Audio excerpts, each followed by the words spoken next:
वैशाली नगर hot seat में भी भाजपा नए चेहरे को टिकट देगी। मुख्यमंत्री का चयन में कौन होगा, बहुत से नाम है प्रदेश में। उसमें 21 नाम जो आए हैं उसमें मैक्सिमम जो बहुत नए चेहरे हैं या उनके बारे में बहुत कुछ साइंटिफिक रिसर्च किया है ऐसा लगता है पार्टी ने। प्रेम प्रकाश पांडे जी की भी सीट भिलाई है, पर 4 सांसदों को चुनाव मैदान में उतारने की उनकी सहमति व्यक्त हो चुकी है। पूर्व में जब सरकार थी भाजपा की तो चेहरा पहले सामने रखा जाता था, रमन सिंह जी को सामने लाया गया था और भाजपा हाईकमान कांग्रेस की ताकत के सामने, कांग्रेस की सत्ता के सामने फूक फूक के कदम रख रही है। नवरात्रि के समय कांग्रेस के उम्मीदवारों की घोषणा होगी। भाजपा छत्तीसगढ़ में सत्ता में आई तो मुख्यमंत्री का चेहरा नया होगा। भारत का भविष्य चुनाव तय करने वाले हैं और ये चुनाव देश के कई राज्यों में होने वाले। और आज मेरे साथ में अरविंद भैया बैठे हुए हैं, वरिष्ठ पत्रकार हैं और हम इस विषय पे बात करेंगे। हम छत्तीसगढ़ में हैं तो पहले कोशिश करेंगे हम छत्तीसगढ़ के विषय में आपको कुछ जो ब्रेकिंग आ रही है या जो जानकारी छन कर आ रही है उस विषय में बातचीत कर लें।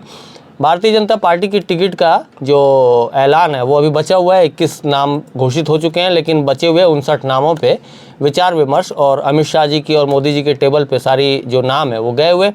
अब 69 जो नाम है उनमें से कुछ नाम जो छन कर आ रहे कन्फर्म हो चुके हैं और लगभग हम भी उन नामों के लिए आश्वस्त हैं। उस बारे में आज बातचीत करेंगे। अरुण भैया, ये जो 69 जो नाम गए हैं, अभी 21 नाम तो आ चुके हैं, जो 69 नाम गए हैं उसमें क्या लगता है आपको, कितने नामों पे मतलब संशय है और कितने नाम पुख्ता हो चुके हैं? भाजपा हाईकमान ने लगभग 69 नामों पर अपनी सहमति व्यक्त कर चुकी है और सिंगल नाम सभी नामों पर चल रहे हैं। कल प्रधानमंत्री का जगदलपुर प्रवास है। जगदलपुर प्रवास के उपरांत दूसरी सूची भाजपा जारी करेगी, जिसमें संभवतः 28 से 35 नामों की घोषणा हो सकती है। अच्छा, इसमें बड़े नाम क्या है भैया? जैसे जो दूसरी सूची में बड़े नाम हैं प्रदेश भाजपा अध्यक्ष अरुण साव, पूर्व मुख्यमंत्री डॉक्टर रमन सिंह, बृजमोहन अग्रवाल, धर्मजीत सिंह, प्रेम प्रकाश पांडे, केदार कश्यप, ये बड़े नाम हैं जिनको पहली सूची में जारी किया जा सकता है। सीटें भी वही हैं जो पहले जहां से चुनाव लड़ रहे थे या फिर कुछ एक में बदलाव हुआ है? जैसे कि रमन सिंह है तो राजनांदगांव होगा उनका, राजनांदगांव सीट है। राजेश मुनत की भी सीट वही है। बृजमोहन अग्रवाल की भी सीट, अमर अग्रवाल की भी सीट वही है। केदार कश्यप की भी सीट वही है। प्रेम प्रकाश पांडे जी की भी सीट भिलाई है, जिस पर व्यक्त की जा रही कि कल सूची प्रधानमंत्री के प्रवास के उपरांत आ सकती है। उस सूची में एक आध नाम को छोड़ दिया जाए तो बाकी सूची यथावत है। एक नाम है जिसमें बसना से संपत अग्रवाल है, जहां पिछली बार वो निर्दलीय कैंडिडेट थे, इस बार उन्हें भाजपा ने टिकट दिया है, तो एक सीट वो नया होगा। इसमें और जो नए नाम है भैया, जैसे कि भाजपा ने जो एक बोलना चाहिए, या तो उसको प्रयोग कर लीजिए या एक रिस्क फैक्टर के तौर पे उसको आजमाइश कर लीजिए। उसमें 21 नाम जो आए हैं उसमें मैक्सिमम जो बहुत नए चेहरे हैं या उनके बारे में बहुत कुछ साइंटिफिक रिसर्च किया है ऐसा लगता है पार्टी ने। हाँ, उसमें भी ऐसा ही होगा। और पूरे चुनाव में भाजपा 4 सांसदों को चुनाव मैदान में उतार रही है, जिसमें से एक को चुनाव मैदान में विजय बघेल जी को पाटन में उतार चुकी है। सेकेंड लिस्ट में अरुण साव उतर सकते हैं। गोमती साय और बाकी लोगों को, जैसे मोहन मंडावी हैं कांकेर के, इनको थर्ड लिस्ट या फोर्थ लिस्ट में इनके नाम आ सकते हैं। पर 4 सांसदों को चुनाव मैदान में उतारने की उनकी सहमति व्यक्त हो चुकी है। नियुक्त किया गया था जो भाजपा नहीं जीती थी। सेकेंड लिस्ट में मिलीजुली प्रतिक्रिया है और भाजपा काफी सोच विचार करके भाजपा हाई संगठन, संघ और उनकी जो गुप्तचर शाखा है उनके द्वारा जो नाम सर्वे किए गए हैं, उन नाम सर्वे में अंतिम फाइनल सूची भोपाल भाजपा हाई कमान की बैठक में तय हुआ है और सभी नामों पर, लगभग सिंगल नामों पर सहमति बन चुकी है। किसी नाम पर भी कोई विरोध अभी तक नहीं दिख रहा है। जो संगठन है, जो भी अभी नाम गए, हम जिन विषयों पे अभी लग रहा है हमें और हम चर्चा कर रहे हैं कि 50 नाम मतलब लगभग फुल एंड फाइनल हो चुके हैं। और इसमें यहाँ प्रभाव किसका चला भैया? क्या अरुण साव जी का प्रभाव चला, क्या ओम माथुर जी का प्रभाव चला, क्या रमन सिंह जो पूर्व मुख्यमंत्री हैं उनका प्रभाव? मतलब ये जो सेटल्ड एक प्रकार का जो लिस्ट बोलना चाहिए कि उसमें से 50 नाम हम आप चर्चा भी कर पा रहे हैं उन नामों पे। पूरी सूची में यदि किसी का ज़्यादा प्रभाव चला है तो प्रभारी ओम माथुर का चला है। ओम माथुर ने अपने स्तर पर, अजय जामवाल हैं जो इनके प्रभारी, संगठन प्रभारी, उन्होंने भी जो सभी विधानसभा में घूमे और उन्होंने जो नाम निकाला, जिसको नाम को ओम माथुर ने फाइनल किया, रमन सिंह जी की भी सहमति चली है। रमन सिंह जी के प्रभाव को इनकार नहीं कर सकते हैं छत्तीसगढ़ में। अरुण साव प्रदेश अध्यक्ष हैं, संभवतः उनसे भी सलाह मशवरा किया गया, पर मेन खेल पूरा इसमें अजय जामवाल और ओम माथुर का है। जैसे कि पूर्व में जब सरकार थी भाजपा की, तो चेहरा पहले सामने रखा जाता था, रमन सिंह जी को सामने लाया गया था। और फिर कुछ और बातें हों इस विषय में कि मुख्यमंत्री क्या चेहरा पहले प्रोजेक्ट होगा या फिर बाद में मुख्यमंत्री चयन होगा। तो कई बार पूर्व मुख्यमंत्री ये कह चुके हैं कि अब पार्टी डिसाइड करेगी, वो तो 5 मिनट का काम है, विधायक दल डिसाइड करेगा। चेहरा कोई भी प्रोजेक्ट रखना नहीं चाह रहा है। तो क्या लगता है भैया आपको आगे चल के क्या कुछ ऐसा कुछ क्या हो सकता है इसमें? चेहरा भाजपा हाईकमान इस 5 राज्य के चुनाव में इस बार मुख्यमंत्री का चेहरा सामने नहीं ला रहे। पूरा चुनाव भाजपा के नरेंद्र मोदी के चेहरे पर लड़ा जा रहा है। बहुमत आने के उपरांत विधायक दल की बैठक में मुख्यमंत्री का चयन किया जाएगा। मुख्यमंत्री का चयन में कौन होगा, बहुत से नाम है प्रदेश में कि बहुमत आने के बाद भाजपा का ये चेहरा होगा। प्रदेश में भाजपा और कांग्रेस के चुनाव में इस बार काफी संघर्ष और की दावेदारी देखने को मिलेगी। स्पष्ट नहीं कहा जा सकता कि किस सरकार को बहुमत मिलेगा। ये नाम चयन होने के बाद में क्या लगता है अब जो बीजेपी की स्थिति है कुछ सुधरी है कि अभी भी संघर्ष है, कुछ सीटों पे परिवर्तित करना है, या जो पुराने परफॉर्मेंस है बीजेपी के लोगों के वो उसको देखते हुए कुछ बदलाव के आसार भी हो सकते हैं? कुछ सीटें बदली जा सकती है, स्वाभाविक है। और भाजपा हाईकमान कांग्रेस की ताकत के सामने, कांग्रेस की सत्ता के सामने फूक फूक के कदम रख रही है।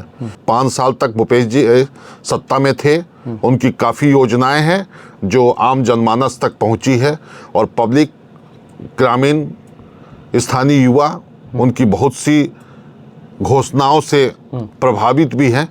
ऐसी परिस्थिति में भाजपा काफ़ी फूक फूक के कदम रख रही है और जीतने वाले और संघर्ष करने वाले व्यक्ति को ही टिकट दे रही है।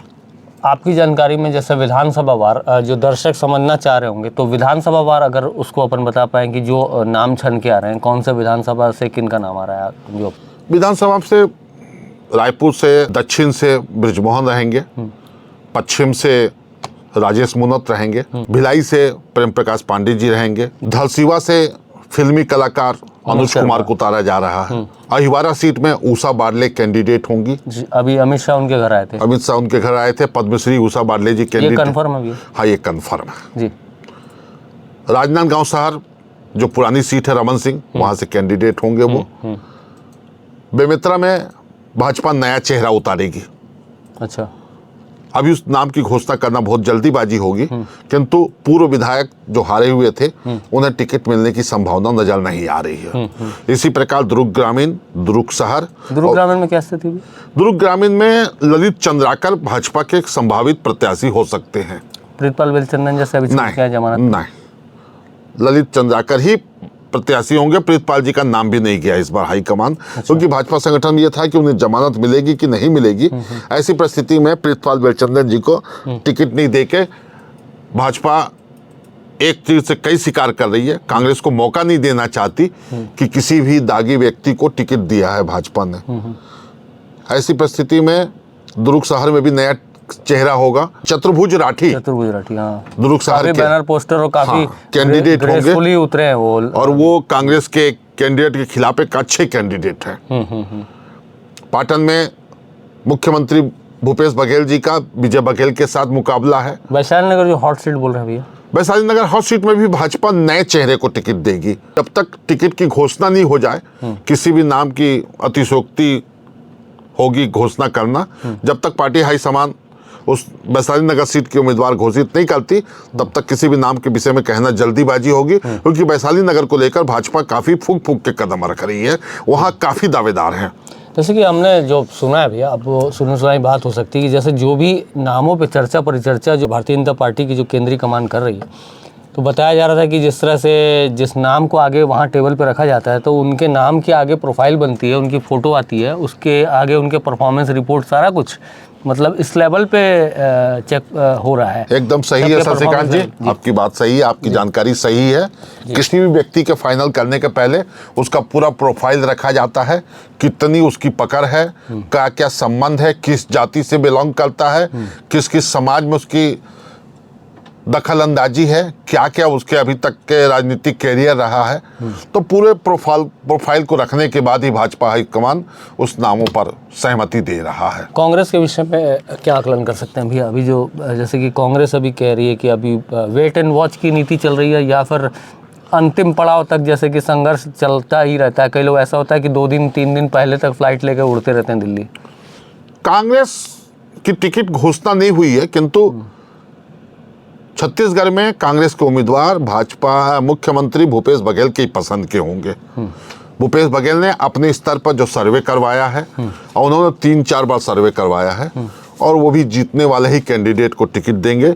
लगभग ऐसी आशंका व्यक्त की जा रही है कि 20 से अधिक सीट पर वो नए कैंडिडेटों को मौका देंगे, जिसमें वैशाली नगर भी हो सकता है, संभवतः अहिवारा सीट पर भी हो सकता है कि गुरु रुद्र कुमार या तो नवागढ़ लड़ें या मुंगेली जा सकते हैं। धसिवा सीट पर भी कांग्रेस नए कैंडिडेट को उतार सकती है। आरंग सीट पर भी कांग्रेस नए कैंडिडेट को मौका देगी। रायपुर दक्षिण पश्चिम में भी नए कैंडिडेट ही होंगे। इस हिसाब से अधिसूचना जारी होने के बाद नवरात्रि के समय कांग्रेस के उम्मीदवारों की घोषणा होगी। मतलब में जैसे विजय शर्मा एक नाम, क्या वो कंफर्म है नाम? कांग्रेस से कंफर्म है नाम मोहम्मद अकबर का। भाजपा का नाम अभी क्लियर नहीं है, और कुछ कहा नहीं जा सकता कि वहां किसको देगी। संतोष पांडे भी दावेदारी में है कि उनको मौका मिले। उसी प्रकार भाजपा ने खैरागढ़ भी सीट उतार दिया है। कांग्रेस वहां भी नए कैंडिडेट को ही मौका देगी। जो अभी विधायक हैं उन्हें मौका नहीं मिलेगा।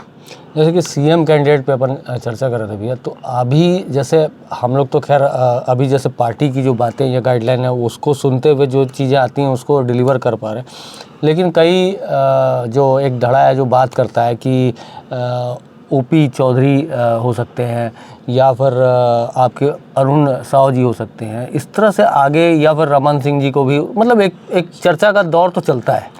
तो क्या लगता है भैया इन चीज़ों पे पार्टी कैसा इंटरनली क्या विचार कर सकती है? इस बार यदि भाजपा छत्तीसगढ़ में सत्ता में आई तो मुख्यमंत्री का चेहरा नया होगा, से मुख्यमंत्री का चेहरा हो सकता है। जैसे आदिवासी बाहुल्य इलाकों में अभी जैसे जो डैमेजेस हुए हैं, जो बस्तर हो गया, सरगुजा हो गया, वहाँ से बहुत ज़्यादा डैमेज बीजेपी को पिछले चुनाव में देखना मिला। तो अभी वर्तमान में स्थिति क्या रहेगी भैया? जैसे कल बस्तर में प्रधानमंत्री की सभा के बाद भाजपा की स्थिति बस्तर क्षेत्र में काफी सुधार होगा, और आदिवासी पार्टी अरविंद नेताम के द्वारा बनाए जाने के बाद भाजपा के वोटों में प्रतिशत में काफी सुधार होगा, क्योंकि अरविंद नेताम यदि बस्तर में नुकसान पहुंचाएंगे तो कांग्रेस वोट को ही नुकसान पहुंचाएंगे। उपचुनाव में देखने को मिला ये अकबर राम कुर्राम साहब जब उतरे थे तो 10,000 के आसपास वोट कटे थे। हालांकि कांग्रेस जीती थी वहाँ, लेकिन संघर्ष तो हुआ था। सही है, संघर्ष होगा, किंतु वोट के प्रतिशत में कांग्रेस का थोड़ा सा वोट प्रतिशत डाउन हो सकता है बस्तर में। और प्रधानमंत्री की सभा होने के उपरांत बस्तर में भाजपा के पक्ष में माहौल हो सकता है। वो माहौल, वो वोट कितने वोटों में तब्दील होगा इसको कहना वह भी अतिशयोक्ति होगा। न्यू वीडियोस के अपडेट पाने के लिए सब्सक्राइब करें केपी न्यूज को और बेल आइकन को दबाएं।